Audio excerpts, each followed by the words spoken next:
Salam sahyang sahabat Eyang. Selamat malam Amitova. Salam kebajikan. Om Swastiastu dan Assalamualaikum. Rahayu, Rahayu, Rahayu. Pada malam hari ini aku mau mengorek nih ya pemirsa, bagaimana sih pengalaman gaib yang wow seram ya tentang perjalanan spiritual Mas Rian. Monggo. Salah satunya yang memang saya sampai masih tidak bisa lupa ya, itu waktu saya naik ke Arjuna di Mojokerto. Jadi kebetulan waktu itu pas, padahal kami biasanya waktu itu ke Jolotundo, tapi nggak tahu tuh saya digerakkan untuk membawa teman-teman ini, ayo kita naik ke Arjuna. Iya, itu kami naik di Arjuna pas di pos 1. Jadi kami padahal kami biasanya waktu itu ke Jolotundo, tapi nggak tahu saya digerakkan untuk membawa teman-teman ini, ayo kita naik ke Arjuna. Iya. Nah, kami naik di Arjuna, pas di pos 1 itu itu ada satu orang, Mas, rombongan mau naik ke atas ya? Iya, saya sendiri, saya boleh ikut nggak? Gitu. Loh, ayo gabung. Loh, memang teman-temannya mana? Enggak, saya memang naik sendiri. Naik sendiri. Anaknya masih muda, masih umur sekitar 24-25 tahun. Ya, cuman kok saya waktu itu kok nggak enak ya, kok istilahnya apa ya, kalau orang Jawa bilang itu anyep orang ini gitu loh. Dingin ya Mas? Dingin dan tapi teman-teman Mas Rian yang 4 orang ini tahu semua. Okay. Tahu waktu gitu tuh tahu memang ada, tahu gitu. Ayo ya apa, ya udah, terus ikut, ya udah gabung aja kalau mau cari teman, naik bareng-bareng. Nah, udah, yang jadi orang ini setelah ngomong itu aja, dia tuh diam selama perjalanan kita naik itu. Kita itu diam, nggak banyak ngomong, ditawari makan, minum gitu. Oh iya makasih, iya terima kasih, gitu aja. Yang penting saya pengen naik, ada temennya, soalnya saya sendiri. Udah, yang pas kami sudah di atas apa segala macam, terus saya melakukan ritual. Dia itu menyendiri. Ya sudah kan, saya pikir kan juga kan dia kan mungkin nggak ngerti gini-ginian, jadi kan ini kan punya kepentingan juga di sana. Ya sudah, dia duduk di batu seperti itu. Udah, kami selesai melakukan ritual apa segala macam, dia cuma bilang gini, yang selesai nih itu sekitar jam 2:30 pagi. Mas, subuh ya Mas? Ya subuh, sebelum subuh. Mas, saya pamit ya gitu loh. Saya pamit, pertama ngomong pamit itu bukan sama saya, tapi sama teman saya, Hendro namanya. Mas Hendro, saya pamit dulu nih, saya turun duluan, soalnya saya ngejar pagi, saya mau pulang gitu. Loh, kami juga mau turun kok, tapi nanti dulu, kalau mau bareng-bareng aja, dari teman-teman saya udah biasa gitu kan. Cuman teman saya tuh bilang gini sama saya, sama teman saya satu lagi, itu ada perempuan namanya Lucy. Mas coba dia lihat itu, kakinya kok basah ya. Jadi kaki ini basah gitu, pokoknya basah, kelihatan basah. Itu gimana sih, celana ini basah nih. Nah udah, oh ya sudah, waktu itu nggak banyak, cuma saya cuma dalam hati aja, ini orang kok aneh ya gitu aja. Udah, jadi turun semua nih, dia turun, kami masih di sana kurang lebih sekitar, kami sampai jam 4 kalau nggak salah. Jam 4 pagi kami turun. Nah pas kami turun itu, pas di pos 1 itu sudah rame-rame ya, itu sudah ada tim SAR apa segala macam. Ternyata ada orang yang hilang, dan hilangnya itu yang akhirnya itu dari kemarinnya, dan baru ketemu sama tim SAR saat itu tadi. Dan begitu dilihat, diangkat orang yang kami temui tadi. Nah, berarti itu rohnya ya Mas? Rohnya, dan dia memperlihatkan sama kami semua. Jadi dia cuma salaman. Jadi ternyata yang ceritanya itu, dia itu naik sendirian, terus dia kecelakaan, kepleset, dia jatuh. Makanya dia tuh minta temenin kami. Jadi keinginan dia itu hanya sampai di puncak Arjuna. Dan keinginan dia itu terwujud. Dan banget dia bilang makasih ya, tadi udah dianterin, udah ditemenin apa segala macam. Jadi itu yang sampai sekarang tuh sama saya tuh nggak bisa dilupain gitu ya. Tapi kan Mas sebetulnya sudah ada feeling ya? Sudah ada feeling ya. Karena itu nggak wajar gitu loh, ya, kakinya basah, orangnya suka menyendiri ya. Tetapi karena kita nggak ya udahlah, memang pembawaannya orangnya seperti itu. Dan saya kan fokus sama ritual kami. Betul. Dan posisinya dia tuh jatuh di jurang, dan memang ada kayak sungai kecil di situ yang pas di bawahnya pos 1, jadi pagi bagian belakang, jadi itu memang nggak kelihatan sama orang. Di situ. Untung ketemu ya Mas. Ketemu di situ. Jadi waktu kami turun tuh sudah rame-rame di bawah. dan memang kan posisinya kan sebenarnya di bawah dia jatuhnya juga. Seperti itu. Jadi ya itu salah satu pengalaman ya, pengalaman kalau netizen suka ngomongnya horor ya. Jadi ya kami naik ke Arjuna ditemenin sama satu roh pendaki. Artinya itu sudah mayat ya, betul, yang bergerak itu tadi. betul. Ya, tapi rohnya masih gentayangan gitu, karena ya. dia punya keinginan untuk naik sampai ke atas.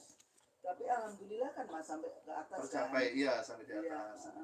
Jadi dia itu selama di atas pun dia kan kami bawa saji seperti ini, dia nggak ngomong yang udah makasih masih kenyang, tadi sudah makan di bawah, seperti itu aja. Ini Mas kopi minum, udah makasih, saya pengen lihat ini. Padahal apa yang mau dilihat ya kalau di atas itu kan, apalagi posisinya tengah malam, orang gelap peteng ya, kalau orang Jawa bilang nggak ada yang dilihat ya. Jadi dia cuma ngelamun. Ya kami fokus sama ritual kami sendiri. Yang aku nggak bisa nalar ya Mas, seandainya Mas itu tahu kalau itu tadi sudah merupakan jasad, apa yang Mas lakukan? Apa takut atau bagaimana Yang takut bahkan sampai yang pingsan itu teman saya perempuan, karena kami ada perempuan satu ya.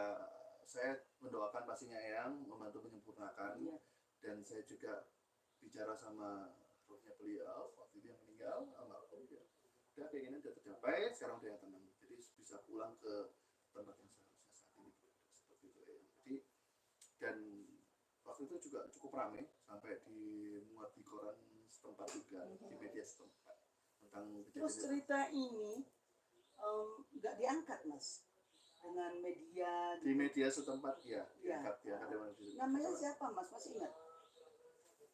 Namanya saya nggak tahu yang, karena waktu itu nggak ngeliat datanya. Dia cuma ngomong Irul. Mungkin bagi para pemirsa ya yang tahun 20-an ya, tahun 2020 so, jadi itu di Mojokerto kan? Di Mojokerto, Gunung Arjuna. Betul. Mungkin masih ingat beliau lah yang ketemu dengan arwah dari Mas Irul sendiri. Mungkin daripada keluarganya dia akan membenarkan ya. Ini pengalaman sama Mas Rian yang tidak bisa dilupakan. Betul, sampai hari ini. Itu pengalaman gaib ya. Seorang spiritual itu pengalamannya naik gunung yang sama, tetapi pengalamannya pasti berbeda-beda ya. Dan itu tadi berarti horor dong Mas ya. Makanya teman Mas yang cewek itu sampai pingsan. Betul ya? Begitu tahu. Karena tahu loh. Berarti kan yang kita ajak ngomong tadi, betul. Itu sudah nggak ada ya. Makanya dia mau pulang pagi-pagi, mau cepet-cepet itu dia ditemukan sama masyarakat setempat kan Mas ya. Sama tim SAR gitu biasanya. Makanya kalau kita naik gunung itu kan diminta KTP-nya Mas ya. Betul ya. Diminta KTP-nya di pos 1 melapor, nanti pos 2, pos 3 ya. Yang dulu juga seneng naik gunung gitu ya. Tetapi sekarang sudah gempor, sudah. Tapi pengalamannya wow ya. Luar biasa pastinya, yang lebih lagi ya. Pengalaman seperti itu pasti jauh lebih ini lagi ya. Lebih banyak lagi yang ya. Kalau pengalaman yang sih macam-macam Mas ya. Nanti kita buka di segmen berikutnya, nanti Mas yang bertanya kepada Eyang. Oh siap ya. Eyang. Sekarang aku yang bertanya sama Mas Rian, begitu ya. Kita berbagi pengalaman di sini biar para adik-adikku, para netizenku semua tercinta tahu pengalaman bahwa horor itu ada loh. Jangan dibilang nggak ada, karena ini adalah pengalaman nyata. Kalau hanya Mas Rian yang ngomong, wow kita nggak percaya. Tapi 4 orang loh, Bo, ya. Bagaimana kita nggak percaya, ya kan? Next juga saya akan ceritakan di next episode nanti tentang Alas Purwo ya. Jadi itu di tahun 2011 saya ke sana satu rombongan, itu lebih banyak orang lagi. Wah, itu luar biasa itu desa, benar-benar desa jin desanya. Nah sekarang kalau cerita tentang Alas Purwo Mas, mungkin Eyang ini pernah viral di Tukul ya, Tukul Alwarna. Yaitu tentang Wagini anak genderuwo. Betul, ya. betul. Yang Rate dengan Wagini anak gendruwo. Ini anak dulu juga disia-siakan Mas, ya. Disia-siakan, dilemparin batu. Kalau anak-anak kecil ngelihat itu, anak gendruwo habis ngelempar lari gitu. Pada ya bulan Suro juga yang ke Alas Purwo, yang masuk ke Alas Purwo ngelihat si Wagini itu duduk di bawah pohon tapi bukan beringin. Terus lihat aja waktu itu nggak pakai baju, ya. Terus mukanya tuh masih jelek, nggak rambut seperti sekarang, ya. Aku baca-baca doa, baca mantra, kok nggak ngilang-ngilang, makin mendekat.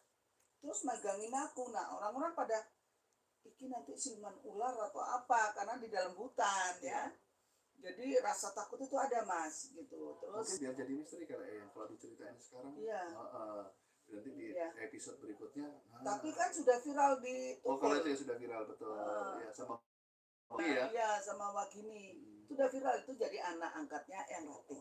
Sekarang dia top markotop di YouTube. Betul. Orang-orang YouTube itu harusnya permisi dong dengan Eyang Rate, karena Eyang Rate yang membesarkan, yang mengajari dia makan layaknya sebagai manusia. Karena dulu makannya belalang dan jangkrik. Itu nyata Mas. Meskipun saya ngomong begini, diberontak dengan orang satu Banyuwangi, Mas, Eyang berani. Betul. Ya gitu. Nanti next time ya Mas. Siap. Nanti Mas yang ngorek tentang Wagini. Betul. Karena video-video Eyang Rate dipadepokan dengan Wagini. Bagaimana dia sayangnya terhadap Eyang, ada semua Mas.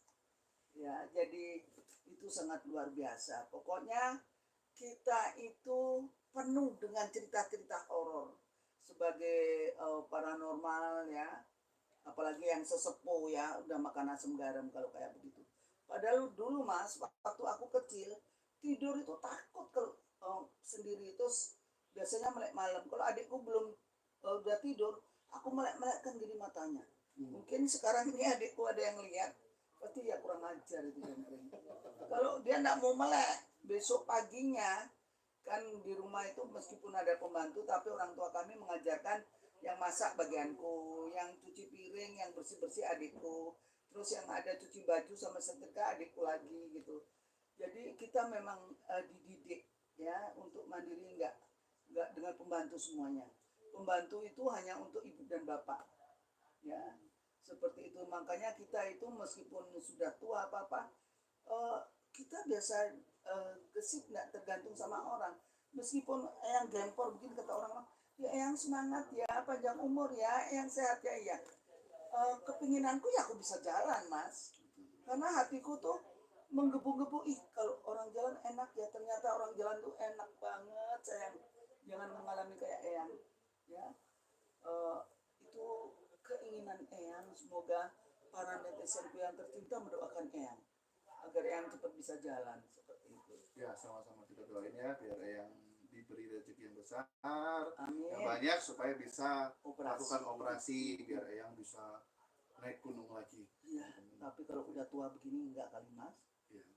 Sekarang kan anak muda-muda kasih ini. Kalau ukuran Eyang sudah tidak perlu naik gunung badannya, tapi kan bisa tetap naik gunung.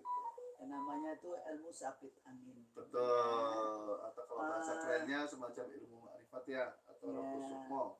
Ini orangnya di sini, sukmanya yang berjalan. Betul. Seperti itu. Jadi pada netizen jangan lewatkan, kita akan menyambung terus dengan kisah-kisah horor misteri selanjutnya yang tidak kalah menariknya, ya Mas ya. Oke, para netizenku yang tercinta, pada malam hari ini kita akhiri dulu ya Mas. Ya. Terus kita sambung lagi di esok hari yang sama, ya. Untuk itu salam sahyang dari Eyang, salam kebajikan, Om Swastiastu, Amitoffa, salam rahayu, rahayu, rahayu, dan salam sahyang dari Eyang. I love you full. Bye.